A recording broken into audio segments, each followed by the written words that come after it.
am your Democratic District Leader.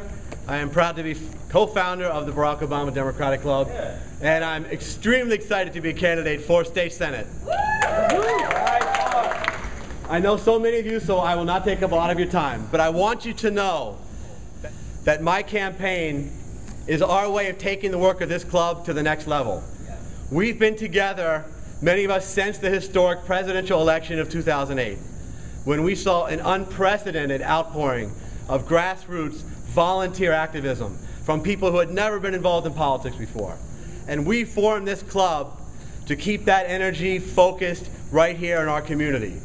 The Obama spirit has been infused in this club. It's a spirit that says it doesn't matter about the high-priced consultants. It doesn't matter about establishment endorsements. What matters in a campaign is the work of everyday people like me and you and the members of this club. And my campaign is a chance for us to put that philosophy in practice and to put that spirit to work here in our community. It is also a chance for us to make change in Albany, where it is desperately needed. My friend Assemblyman Danny O'Donnell gave the best analysis I've heard. He said things have gotten so bad in Albany that it makes him ache for the days of dysfunction. Because at least dysfunction has the word function in it. The truth is, on the issues that matter to us in this community as New Yorkers, as progressives, New York State government has either done nothing or done the wrong thing. And I'm running to make change. And I know you'll agree with me that we need some folks with a new perspective up in Albany. Right. While I've been working on most of the issues that matter to this district for many years, in some cases for a decade and a half, I've done it from the ground, from the grassroots, as an organizer in the nonprofit sector. I began my career as a public school teacher teaching bilingual math and science in the South Bronx. I went on to form our community's first and only community development credit union, which has now helped nearly 5,000 families get a place to save their money, get access to loans, and get financial literacy training. For the last 4 years, I've gone back to my roots. I've been executive director of the Center for After-School Excellence, which is supporting after-school programs all over the 5 boroughs.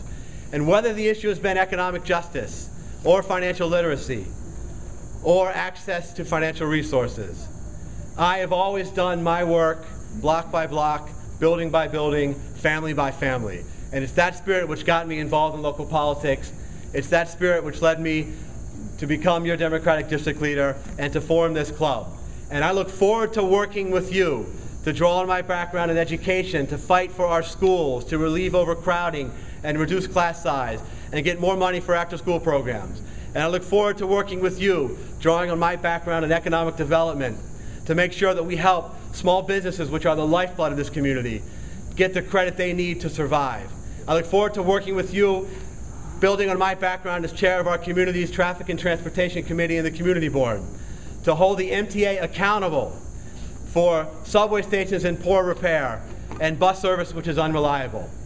I look forward to working with you to bring this community together in a way that I've done for my entire career and a way we've done in this club across the wonderful diversity of this district, which starts on the Upper West Side at 79th Street and goes all the way up to Riverdale. And I look forward to fighting with you for progressive causes around the state, from tenants' rights to women's reproductive rights, to gun control, to humane treatment of animals, to adequate funding of our schools and mass transit, to reinstatement of the commuter tax.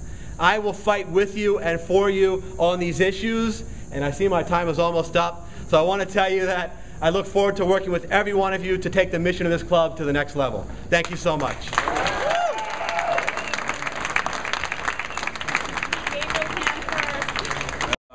Won an endorsement from a local labor union. I was wondering if you could comment on why they chose to endorse it. This message of progressive reform and change is resonating in this district from top to bottom.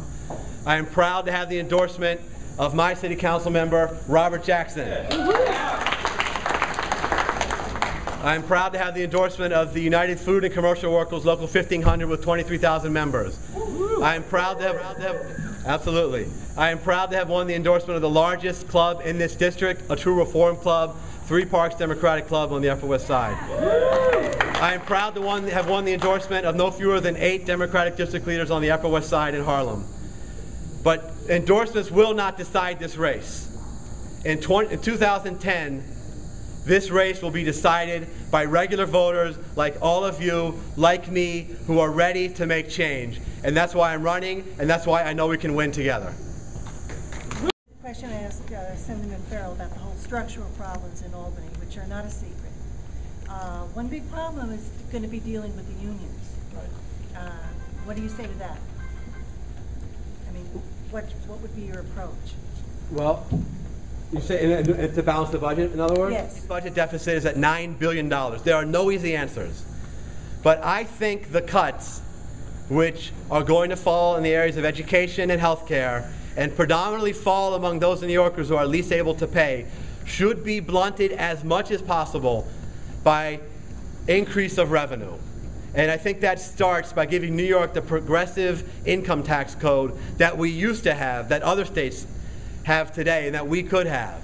And I do endorse a tax of 1%, a surcharge of 1% and higher on people making $1 million a year. Does that fall under anyone in this room? Did I lose any votes with that? Okay, good. And a surcharge of 2% or higher on people making $5 million a year. There are other taxes which I think we need to consider, including a tax on sugary soda, which has health benefits and will bring in a few hundred million. None of these are easy choices. None of them are politically popular choices. But I think it's much better than balancing this budget on the back of working men and women.